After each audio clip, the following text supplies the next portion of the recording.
Henrik Ibsen escribe y publica Un enemigo del pueblo en 1882, aunque en realidad la idea de escribir este texto es anterior a Espectros, otra obra suya, tal y como lo cuenta el autor Ibsen en una carta enviada desde Roma a su editor Friedrich Hegel el 23 de noviembre de 1881.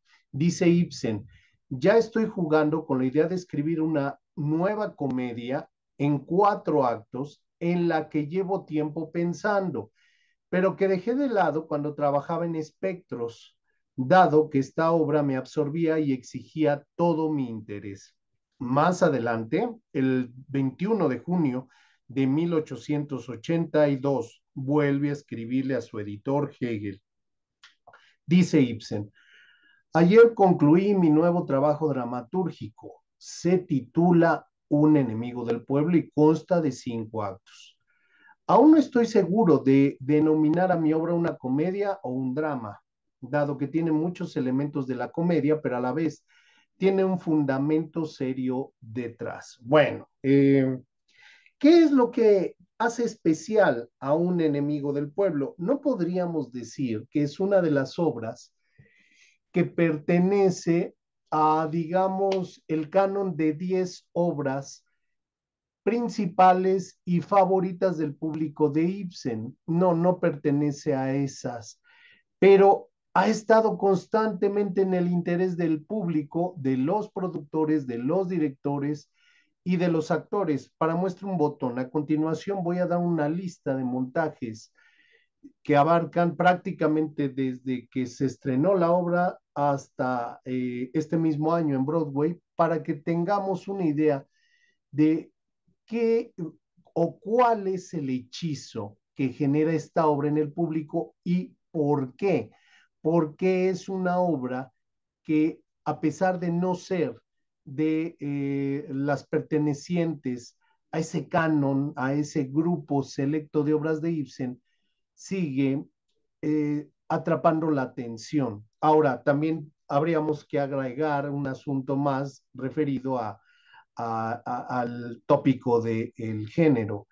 Ibsen mismo está pensando que se trata de una comedia. Al final, en el segundo texto que leí, se podrán dar cuenta de que, si bien ya admite que hay elementos de que le llama drama, es decir, de asuntos serios, no quita el dedo de renglón de que esto podría ser una comedia. Y cuando uno lee Un enemigo del pueblo, la ve representada en video, la ve representada en un teatro, en lo último que está pensando es en una comedia. Pero igual, tal vez eso es parte precisamente de la dinámica que atrapa de la obra. ¿Cuáles son estos montajes, estas versiones principalísimas de las cuales quiero citarlas precisamente para que entendamos la vigencia de la obra hasta la actualidad? Bueno, no podemos comenzar esta lista sin hablar de un estreno a cargo del célebre maestro de actores Konstantin Stanislavski, que la montó con su grupo, con su compañía de teatro, el Teatro Arte de Moscú, prácticamente finales del siglo XIX, y fue uno de sus montajes más exitosos, porque justamente el tema de la obra checaba en ese momento con la realidad política que estaba viviendo Stanislavski en un país convulso por una revolución. Estaba acabando una época de un gobierno zarista, imperialista, y estaba iniciando esta nueva forma de gobierno eh, soviética, socialista, comunista. Pero bueno, entonces tenemos la versión de Konstantin Stanislavski como uno de los primeros éxitos de la obra. Una nueva versión hecha por Arthur Miller a petición de un par de amigos suyos, actores, que habían tenido la desgracia de caer en la lista negra de Hollywood. ¿A qué me estoy refiriendo? Y yo creo que esto ameritaría un tema absolutamente a desarrollar en otro video, porque es muy complejo y es muy interesante. En los años 50, más o menos, del siglo XX, el senador Joseph McCarthy inicia una cruzada en la que va a perseguir a toda persona relacionada con el comunismo. Hay razones que en este momento no podría esbozarles, no podría contarles ni exponerles porque me llevaría mucho tiempo, pero McCarthy tenía razón, había muchos, si bien no convencidos del comunismo, seguidores del comunismo como opción entre la población norteamericana, o si no muchos lo suficientes como para que McCarthy pudiera hacer una labor pues sumamente tipo casa de brujas, pero pues había también muchísimos casos excepcionales, casos que fueron soberanas injusticias. ¿Y a qué me estoy refiriendo en particular?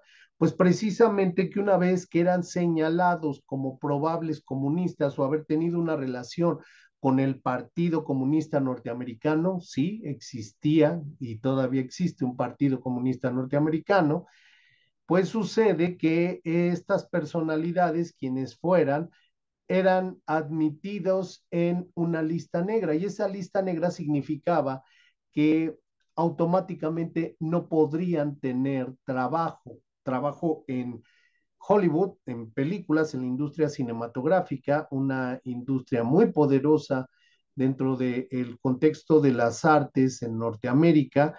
No tenían trabajo en televisión y por supuesto tampoco tendrían en radio. En el teatro no habría problema y esa es la causa por la que esta pareja de actores van con Arthur Miller y le piden que les escriba una versión un poco más actualizada o más bien accesible al público de los años 50 norteamericano, de un enemigo del pueblo. Y no es que la obra de Ibsen sea una obra que el tiempo ya le haya cobrado algún tipo de nota y por lo tanto sea una obra ya decadente, una obra pasada. No, no, no. La obra de Ibsen, eh, tal cual la escribió, es sumamente vigente, entendible, accesible, pero lo que buscaban estos actores, y también es parte de lo que intenta hacer Miller, es sobre todo trabajar con un lenguaje menos ajeno al contexto social de los norteamericanos. Eso es importante decirlo porque el original de Ibsen, perdón, escrita en el siglo XIX, pues tiene mucho que ver con la Noruega del siglo XIX. Estamos hablando de que la obra se escribió en el 1800, entonces, por supuesto que tiene que haber algo que lo ate a ese momento, pero lo que hace Miller, más que hacer una versión completamente diferente, es simplemente compactar el material dramático. eh, el original de Ibsen, por ejemplo, son 5 actos, mientras que el original de esta propuesta de Miller son solamente 3 actos. Y uno en realidad no nota demasiado la diferencia. Miller está tratando de aligerar de muchos elementos que no son del todo esenciales y funcionales para su concepción. Y aparte, una cosa importante sobre la propuesta de Miller. Miller hace un cambio en la concepción genérica de la obra. Es una obra que afortunadamente la podemos conseguir. Yo este texto aquí se los estoy mostrando. Este texto es de la colección célebre, colección Alfil, de obras de teatro traducidas al español. Precisamente esta es una versión de un autor denominado Méndez Herrera, pero es la versión, yo la he podido cotejar con la original en inglés de Miller, que también se puede conseguir, si la quieren leer en su lenguaje, se puede conseguir, pero esta en español es una muy, muy buena versión. Yo la encontré en libros viejos, pero afortunadamente la podemos tener como para conocerla. Entonces, verdaderamente es una magnífica versión de la obra de Miller, digo, de Ibsen. Entonces, esta es otra propuesta. Ahora, Esto que les voy a decir a continuación es una propuesta que desgraciadamente solamente he encontrado como un dato perdido en Internet. Estoy hablando de una versión hecha en Argentina, representada por la actriz Virginia Lago y bajo la dirección de Omar Grasso, representada, este es un último dato, en el Teatro Alfil, pero tiene el título de Una enemiga del pueblo. Presumiblemente es una versión que debe de estar más o menos situada entre la década de los 70s y los 80s, pero desgraciadamente no he encontrado más información y estoy también, al decir esto, incluyendo material videográfico que podemos encontrar muchas cosas de Argentina en YouTube, pero desgraciadamente esto no. Entonces sería un logro maravilloso poder conocer esta versión, también conocer quién hizo la adaptación y bajo qué criterios estuvo trabajando. No obstante, en el 2019, una dramaturga británica, me parece que londinense, llamada Rebecca Lenkiewicz, hizo esta versión de Un enemigo del pueblo, curiosamente también con el cambio del protagonista de hombre a mujer. En este caso, no es el doctor Stockman, sino la doctora Stockman. Y parece ser, bueno, no parece ser, es un hecho, que lo que están viendo en la portada del libro es la cara de la actriz que protagonizó esa versión en Inglaterra en el 2019. Se llama Alex Kingston y es eh, una actriz británica que trabajó, ahorita en este momento solo puedo recordar una serie norteamericana que se llamaba Sala de Urgencias, ER, salía de doctora, pero parece ser que es una versión muy buena, yo la estoy traduciendo, me voy a tardar un poco de tiempo, pero es interesante ver el rol que juega el cambio del protagonista de hombre a mujer. Es más, tengo aquí un datito más y es Thomas Stockman ya no es el protagonista, sino la doctora Teresa Stockman y su esposo, el esposo de la doctora Teresa Stockman, se llama Christopher Stockman. Habrá que verla en cuanto tenga la posibilidad de traducirla íntegramente, pues comentaré algo al respecto. Y finalmente, el último montaje, y digo último en términos de ser el más reciente, fue hecho en el 2024, me parece que estuvo en junio en los teatros de Broadway. Es una propuesta actuada por Jeremy Strong, es un joven actor que ustedes podrían reconocer, tal vez lo recuerden, en una serie de HBO que se llama La Sucesión, una muy buena serie que les recomiendo, que a mí en lo personal de alguna manera me remite a Ibsen mismo, aunque también tiene reminiscencias muy claras a Shakespeare, etcétera.